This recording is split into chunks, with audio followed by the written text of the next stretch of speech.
সবাইকে অনেক অনেক ভালোবাসা জানিয়ে আমি আমার লাইফের বা আমার দিনের ছোট্ট একটা পার্ট তোমাদের সামনে তুলে ধরছি। যে সকাল থেকে উঠে আমি বাড়িতে সম্পূর্ণ কাজ করি না, টুকটাক কিছু একটা কাজ করে চলে আসি খেয়ে দিয়ে খাবার নিয়ে ডিউটিতে এসে দেখো আমার সকালে ফার্স্ট যেটা কাজ আমি করে নিচ্ছিলাম। তারপর ছাড় দেওয়া হয়ে যাওয়ার পর জল ছিটিয়ে ঘরটাকে শুদ্ধ করে তারপর একটু ফ্রেশ হওয়ার জন্য ধূপকাঠি ধরিয়ে নিলাম। আমি ধূপকাঠি ধরানোর পর জাস্ট এত সুন্দর স্মেল, ধূপকাঠিটার এত সুন্দর গন্ধ, মুগ্ধ হয়ে যাচ্ছিলাম আমি।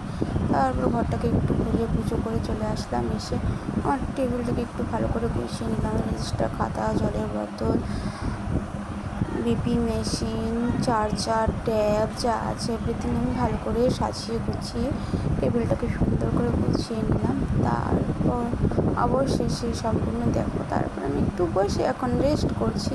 বাই বাই, ভালো থেকো সবাই। আমার মিনি ব্লগটা কেমন লাগলো জানিও।